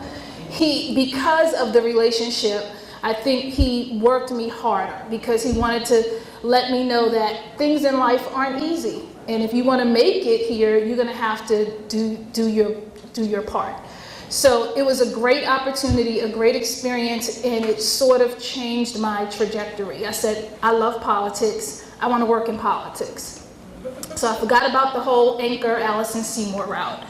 So when I graduated, I didn't want to switch majors at that point because in any job that you get, speaking well and writing well, that's a foundation for anything that you want to do. So I said, I don't need to change my major. I'll just pursue opportunities on Capitol Hill when I graduate. And that's what I did. I worked 4 internships, unpaid. Hear me, unpaid, no money, eating ramen noodles for like 6 months. But I was determined that this is what I wanted to do. And I finally had the opportunity to get my first paid job on Capitol Hill for $13,000 a year. Thought I had made it. Thought I had hit the jackpot. So I worked on the House side first for a congresswoman from Michigan, Barbara Rose Collins. She's no longer in office, but I worked in that office for a few months. And it tested me in a lot of ways. And I wasn't quite sure if I wanted to stay in politics because it really wasn't a great experience. And the reason why that's important is because you shouldn't allow the sour moments to sour you altogether. And had I let that experience sort of dampen my spirit, I wouldn't be where I am now. So I'm glad that I didn't allow that to sour my experience completely, and I got a job working on the Senate side with Senator Barbara Mikulski.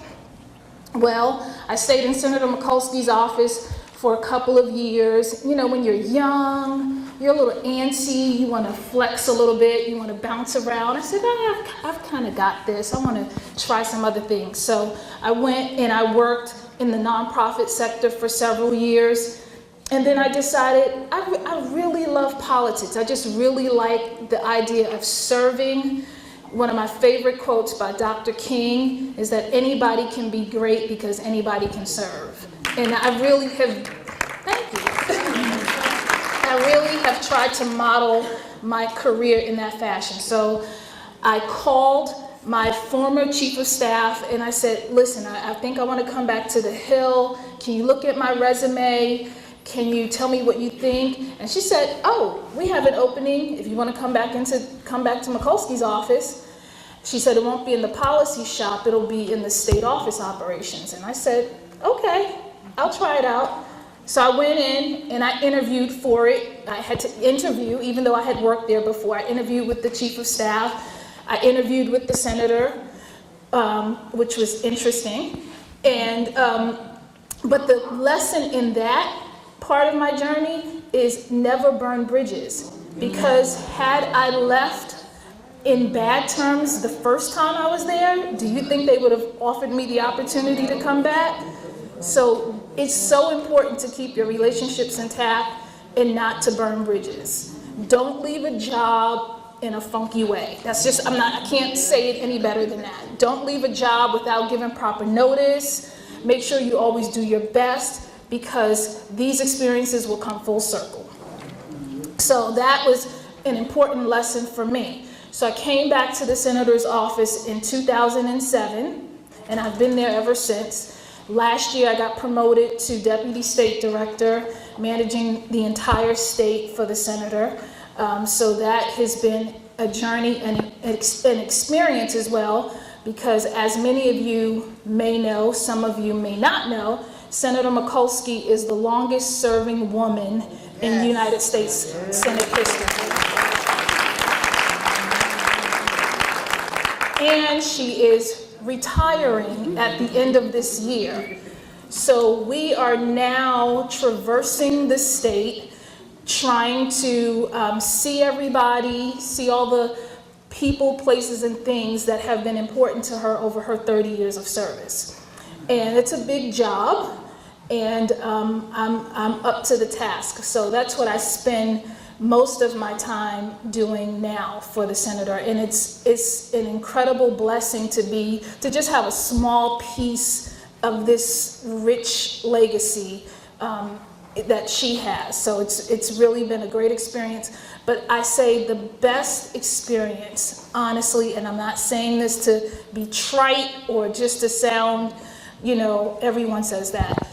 The best experience is getting the opportunity to meet people and to do things like this. That has been the best part of my job. Out of all the times I've been to the White House, even met Obama, this is still my favorite thing to do, because connecting to people, serving people, pouring into young women, it doesn't get any better than that. And all of the teachers, all of the women who work with Ms. Hill, all of your administrators, they are pouring into you every day. Listen to them, because guess what? They've done all of that you're thinking in your head. They've done that before. So they may know a better route for you. So I know sometimes it may seem like, oh, that's not the way you want to do it. Listen to them, because they really do have your best interest at heart. I want to leave you with something else too. I didn't learn this until my adult life. If you are the smartest person in your circle, you need to change your circle. Point blank. Had I learned that decades ago, I would be a force. I would be a bigger force. You really should always be seeking to grow and expand yourself. And don't be afraid to, if you have to leave some folks behind and come back and get them at another time when they're ready, because I do believe in lifting as you climb. But sometimes in order to really become your best self, you have to change your circle. And you've got to change what you're doing. And the nerdy guy, the nerdy boy in your school, okay, that's Bill Gates. Don't ignore him. That's just some personal advice. Sorry, parents. Somebody should have told me this decades ago, too. I'm just saying, the cute guys, they're good. I'm not saying that. But really, in terms of just growth and development, you really need to be expanding your circle, looking for the smart people, the men and the women, the people who can pour into you, the people who can take you to the next level of what you want to do. That's what you should always be doing.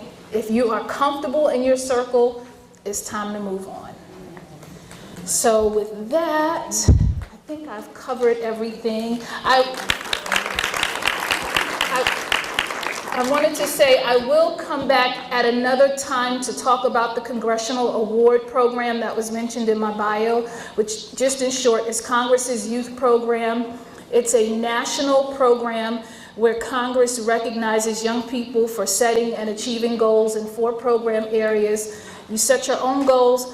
Once you complete them, you get a medal and certificate from your member of Congress. It's a great thing to write on your college applications or resume. There is no monetary value attached to it, but the best thing about this program is that you really get to test your own mettle. You get to test yourself in areas, you get to challenge yourself, you're setting your own goals, and it feels good when you complete them. So, you're doing this is a challenge that you do for yourself. So I'm happy to come back at another time and talk to Ms. Hill and any of the parents and young people who are interested in doing the program. Thank you.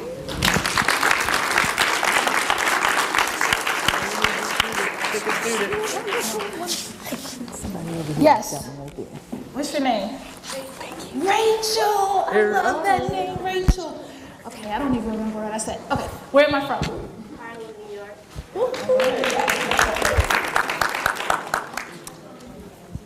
Which senator do I work for?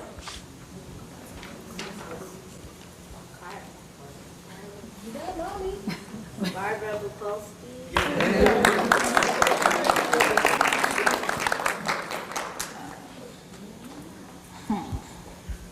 I said something about circles. If you're the smartest one in the circle, you need to find another circle.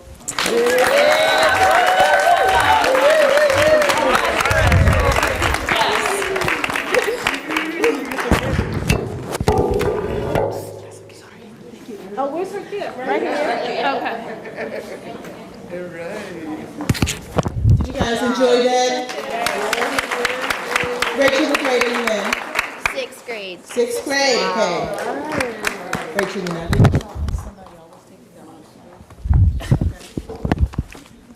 Well, we have one more. Actually, we have two more things we're going to do. But the next person that I'm going to introduce you to is an Emmy Award-winning journalist, Miss Audrey Burns. With more than 30 years of television and news experience, she is currently the Director of Communications for the City of Laurel of Maryland. Besides keeping residents, business owners, and visitors informed about events and community service, Ms. Burns is also in charge of the Laurel TV and the City Public Access television station. That's a natural fit. This is a natural fit for her because of her background as a reporter and an anchor for TV stations in 5 states and at 3 stations in Washington, D.C.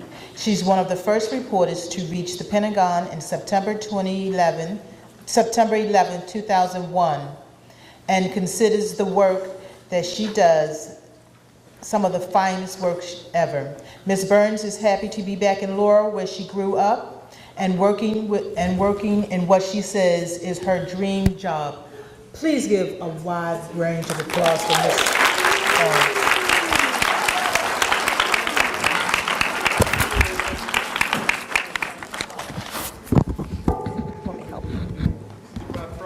I did bring props. Oh, wow. Yes. All right. Help you. I think I'm good. Okay. All right.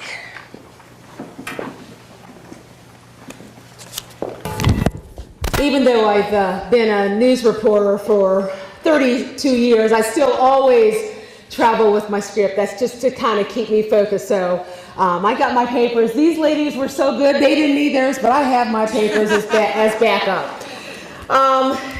First of all, thank you for inviting me to be here today. This is so tremendous. But I have to tell you, this is not the first time I've been to Dwight Eisenhower. I was actually a student here, and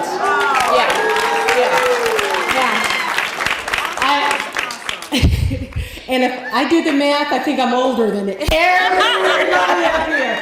I was actually a student here at Dwight Eisenhower 41 years ago. 41 years ago. I sat in the classrooms that you young ladies are sitting in today. I walk down those same halls that you walk down every single day. And this is my bag of goodies.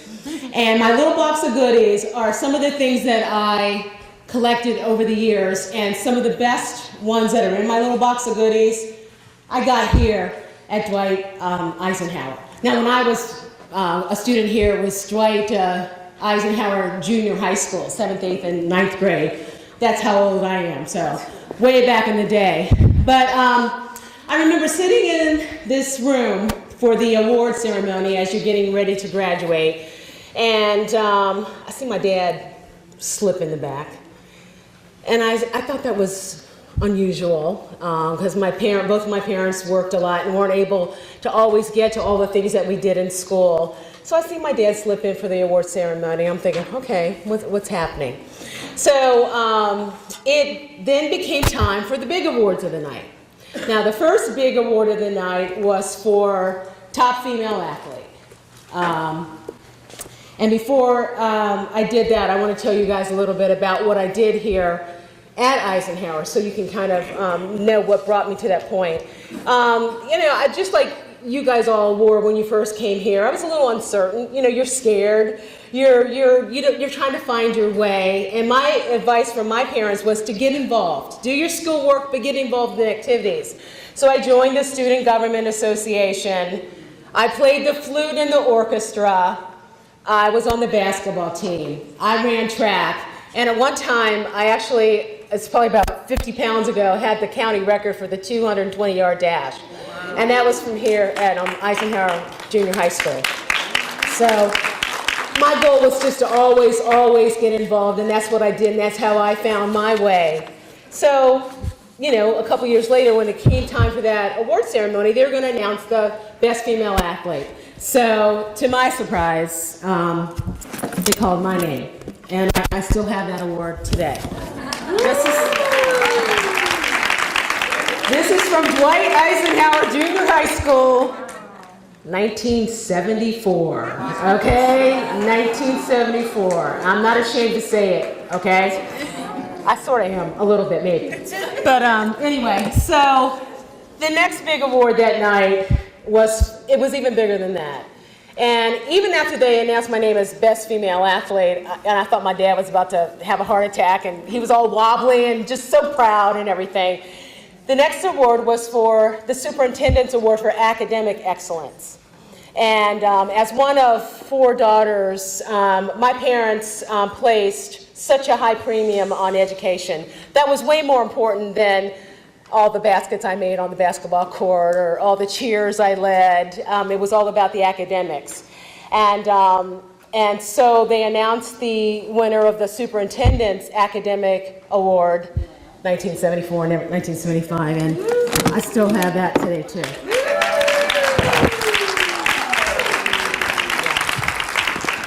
It's all about Eisenhower. This is when you guys need to buckle down and start doing some things in school. This is when it really starts to happen for you. And this is serious for you, moms and dads, parents, grandparents. Get involved in your kids' lives because this is when it really starts to happen. So I was thinking about what I would tell the young ladies and the parents today. And so I started dragging out the old yearbooks. I'm like, well, what did somebody tell me when I was a student back at Eisenhower? What did that make a difference? So a lot of those old things that people write in your yearbooks, I mean, I'm so old, this writing's starting to fade. I can barely read some of the messages that they wrote. But I did find one, and I have to try to find this teacher. Her name is Rita Butler. Does anybody know where Miss Butler is today? This is her from part of her anyway, from 1974, 1975. And this is a copy of what she wrote in my yearbook. And I would have brought the yearbook with me, but I was afraid somebody would find it and see what I looked like in 1974. So I didn't bring it. But anyway, I wanted to share with you Miss Butler's message from 1975. It was dated June 18th, 1975. And she wrote this in my Dwight D. Eisenhower yearbook. And the advice she gave me then, it still applies to you guys today. Miss Butler wrote to Audrey, she's a young, beautiful, gifted lady. Very, very proud of you. Keep up the good work. The road may get rough, but you'll make it up the ladder of success. Keep your head high and your eyes up and keep plugging away. Your parents deserve a great deal of credit for the outstanding job they've done with you. And then she signed it, and then she says, P.S. anything worth having is worth working hard for. 1975, I've lived my life by the words of that wonderful teacher. How great is it to have somebody like that to put their arms around you when you're so young and embrace you like that and inspire you to do great things. So, with the encouragement of teachers like Ms. Butler and my parents and all my friends, I did climb the ladder of success, and I won a few more awards. I brought a couple of them with you today just to show you what happened, what was inspired from the days I spent here at Dwight D. Eisenhower.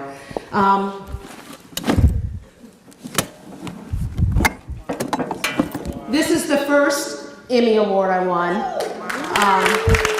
For television, some television news reporting that I did. I have a couple of these, but this is the very first one, and it's the most special for me because as a TV reporter, it's a pretty big deal. And after I won this, I felt like, okay, I think I've got the right calling. Even though every time I would come home from college, my dad would put law school catalogs on my dresser. And after I won my first Emmy Award, my dad says it was his idea that I go into journalism. All that time he wanted me to be a lawyer. Anybody who talks as much as I did, he said, has got to be a lawyer. And since then, I've gone on. I have a great boss. Mayor Craig Moe allows me to do a lot of things. I run the TV station over at Laurel, and in that job, we've now won 4 Telly Awards in the last 2 years. 4 Telly Awards. Because I do have such a great boss who allows me to kind of continue to live my dream, I've been an actress, most recently on 3 seasons of The House of Cards on Netflix. Wow. I was in the White House with Kevin Spacey as President Frank Underwood. I was on Air Force One, done a lot of things like that. And all these dreams were inspired by the things I did here at Eisenhower. You have to not be afraid to get involved in activities that you want to do. Don't listen to your friends when you say, why do you want to do that? I mean, I had friends that even said, why do you want to eat dinner with your parents? You know, like, you eat dinner with your parents? You know, how weird is that? That kind of stuff is the foundation for your life. Yes, it is. Spend that time with your parents. Spend that time with mentors. The advice I give that Miss Butler gave me is the same advice I gave my own kids. Get involved. do that homework. If you can't figure it out, we'll find somebody that can help you figure it out. I literally had a math tutor on speed dial when my kids were in school. I was over there every week, and she helped me pull one of my kids through school. Get some help. No matter what your problem is, there's somebody that you can reach out to that will be able to help you. So don't be afraid to ask for help. You'll find somebody. There's always somebody you can turn to. Keep doing those important things that you love, and you'll get there. My daughter has graduated from Towson University. She's now in grad school at the University of Maryland, and she's doing great. My son just graduated from Michigan State University. He plays football and still got his economics degree in 4 years. So the Telly Awards and the Emmy Awards are great, but being their mom really is the best thing ever. And I am proudest of their accomplishments. And it all starts like the age that you guys are now. Really enjoy this time, try everything, do everything, you know, and I think you just can't fail. So let me just repeat once again what Ms. Butler told me, and embrace it. And think about it for your own lives and for your own kids. Remind them that the road may get rough, but you'll make it up the ladder of success. Anything worth having is worth working hard for. Thanks, you guys.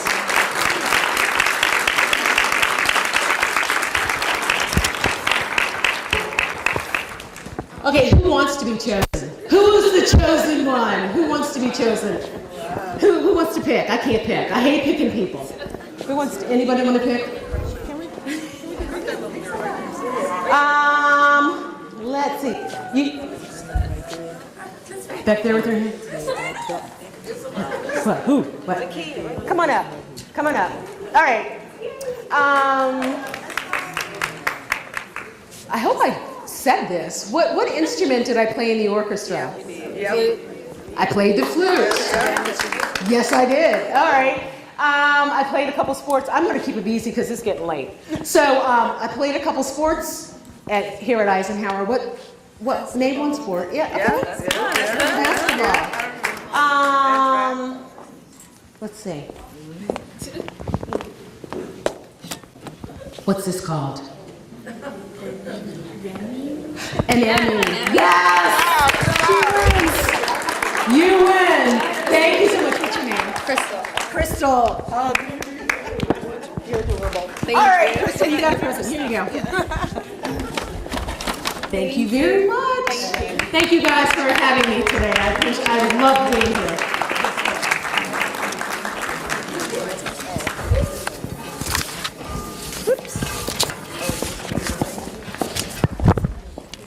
Well, we have one more speaker, and then we have a treat for you, and then you have a treat to eat. So, Miss Battle, come and give us some words, some lovely words from the Laurel ladies. She thought she was going to get out of this tonight, but you are too funny. I know, I love you. And you don't have to listen to me because, as you can see, all the prizes have been given. But actually, I was going to speak to you earlier so that you would know how I came to be a part of the lovely ladies of Laurel. And it is a story that I now love to tell. The young lady isn't here, but there's another young lady who was here. She must have left. But long story short, I retired from Prince George's County Public Schools, and I do try to keep up with Dr. Golson, but other than that, I'm strictly grandma. So I was at the gym, and I've gained a lot of weight, lots of weight since that baby was born. So I go to LA Fitness in Laurel. I was at the gym, and there was a nice little girl in the sauna, you know, take the easy way out to sweat. And I saw her many times, and she was always polite. So it was time for the lovely ladies of Laurel breast cancer walk. And I said, okay, well maybe, because the signs were up. But this little girl said, and of course she's way taller than I am, that's my organization. She always presented herself as quiet, intelligent. Not that everybody who's intelligent needs to be quiet, because I was very loud in school, but very poised and quite articulate. And she talked about this lady, Miss Hill. And then she kept calling her Mommy Hill. Well, as I continued to go through some of the classes at the gym, I met another lady. She said Miss Hill saved her daughter's life. I'm like, okay, I better find out who this Miss Hill is. Because while I did not want to do any work, I just wanted to hold the baby and do whatever, no work. And then I finally met Miss Hill in the sauna. But this is after meeting, well, I won't call her name since she's not here, but this was after meeting the young lady who's now at Laurel High School with one of my favorite principals. And so she has just been a jewel for all of those women in the sauna, because we're regulars. She comes and does her job, you know, to exercise and do whatever, but she's always talking about Mommy Hill. And then the other lady from my Zumba class talks about Mommy Hill. Her daughter calls her Mommy Hill. I thought, okay, well, Prince George's County Public Schools is still on the roll. They don't need me to come back. They're in good hands. And now I have met Miss Hill. And I call her Miss Hill. I don't know why, but I call her Miss Hill. I know her name is Celeste, and I know she's young enough to be my daughter, but she's Miss Hill. And why? Because she has given her heart to these children. I mean, she gives them weekends, holidays, just everything. So any parent who's here and who's not a part of L3 should be a part of L3, because these women know her. The former councilwoman knows Miss Hill. So every one of you who is interested in going to a service academy, hook up with, and I hope I'm not going to jinx it because I don't believe in that, with the new judge of the circuit court. One of four. And to the officers who are here, I mentioned to them that we wanted to have a conference on domestic violence, simply because the lady at Bradbury Heights, you know, touched our hearts. And now we have an expert. We have our very own Laurel expert. And if you look at her, stand up please, Councilwoman.